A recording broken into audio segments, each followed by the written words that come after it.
So the title and subject of this video is, what is abundance really, and how can we get more of it? So what I'm going to do, as the title says, is first and foremost define what abundance is in the true sense versus what it is in kind of the collective ego sense that we're all kind of brought up and pre-programmed to believe in.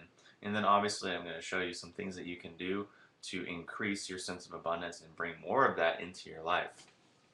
Now really, first and foremost, how does the collective ego define abundance, and what are we kind of pre-programmed to believe in? Well, typically the collective ego, or common sense or culture, whatever you want to call it, defines abundance as pretty much solely what a person possesses on the outer plane. And this is typically the result of a human-centered view of the cosmos, meaning the cosmos exists just for us, just to serve us and to serve our needs. And the abundance in this sense and in this worldview is typically defined as, say, power or influence, or having titles or wealth, obviously, or public recognition, etc. But that's part of abundance, and that's important. But just to personalize it, I know a lot of people who have lots of money, who have lots of power and status, but on the inside, they're not very abundant, and they're still pretty sad. They're just not very rich on the inside. Yet on the corollary, I know a lot of, quote, spiritual people who have, cosmic insight and all of this understanding, but still work a job they hate, or are just broke and impoverished in that sense. So now that we kind of see what abundance really is not, let's talk about what it is, and what it is in more of the cosmic true sense. So first, abundance can apply to a lot of different things. It's not just money, because money is just energy showing up as money. It's not actually money, it's just energy. So energy can show up abundantly in a lot of different ways. So first and foremost, there's an abundance of our ability to experience caring feelings. Our ability to experience prosperity and progress, obviously. Our abundance in regard to life and its limitlessness. Meaning, if you look out at space, it doesn't end. If you look inside of yourself, it doesn't end. So it's limitless pretty much both ways that you look at it, which is massively abundant. Also, an abundance in the forms of way life takes place. Meaning, if you go out in nature, a lot of stuff there. There's a lot of different creatures, a lot of different plants, a lot of different organisms, both visible and invisible. Because you think about the microbial realm or the virus realm, or all of those things which actually compromise most of reality, but we can't even see it. I mean, for example, our human body is mostly water, and then on top of that, we're 10 times more bacteria than actual human cells. So just think about that for a second.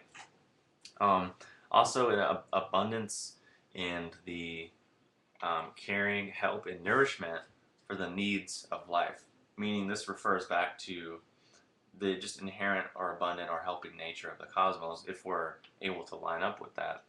Abundance in our ability to come back into unity with the cosmic whole, meaning the opportunity is there, the possibility is there, it's open, it's wide open, it's limitless. It's just really our choice to actually do so. An abundance of space for creativity, an abundance of creativity, because when you really tap into being creative, when you're really in that zone, and if you're an artist, you know what I'm talking about. When you really are in it, you feel like you could just write for days or create for days, or whatever your medium is.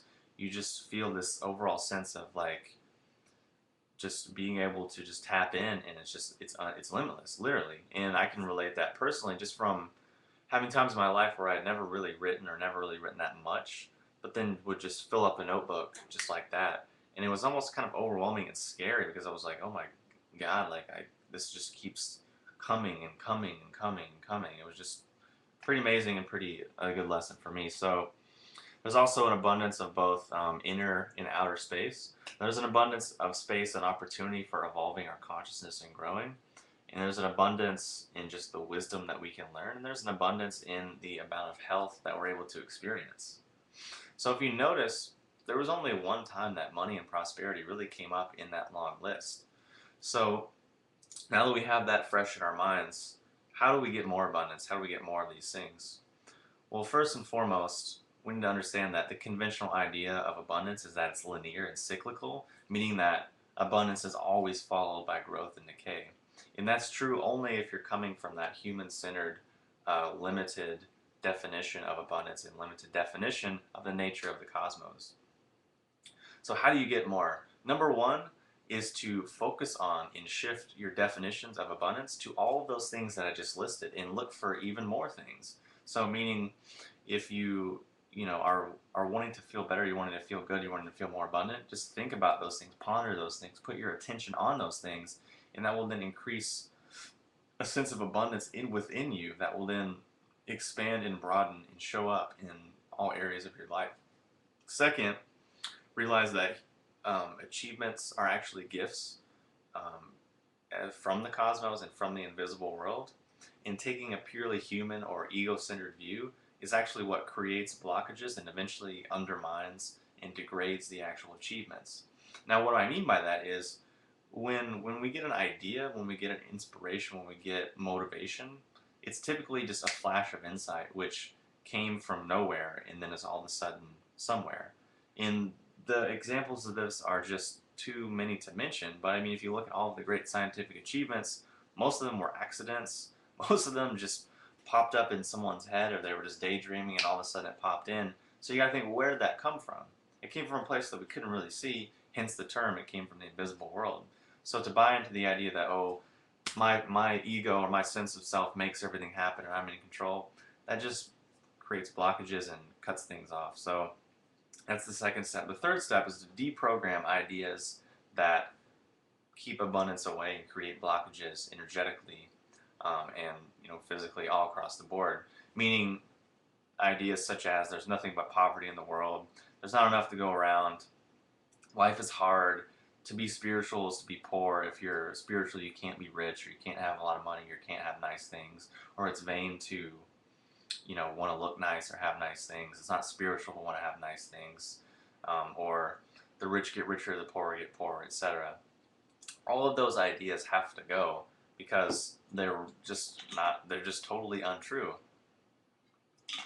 Now, of course, there are a lot of people who make money at the expense of other people, but in the end, that's really not going to last forever, and that just creates a pretty nasty cycle. But there are plenty of people who create abundance and wealth and prosperity through really helping other people and through really helping the world and creating a lot of positivity and a lot of great things in the world. So the whole idea that to be spiritual is to be against the material is just offensive, and this is a flat out lie. And I don't know why people started buying into this. I don't know who made it up, but it just needs to go because it's just not true. So that's the third step. All of those ideas which just came up need to be deprogrammed, need to be just seen for what they are, which is untrue. So hopefully through the definitions that I provided for you, your sense of abundance is more expanded, and now you have some action steps that you can do to increase your sense of abundance, and that will then just pull more of it into your life and just take your life to places that even right now you probably can't necessarily imagine. So if you have any questions or comments, post them below, and I'll talk to you soon.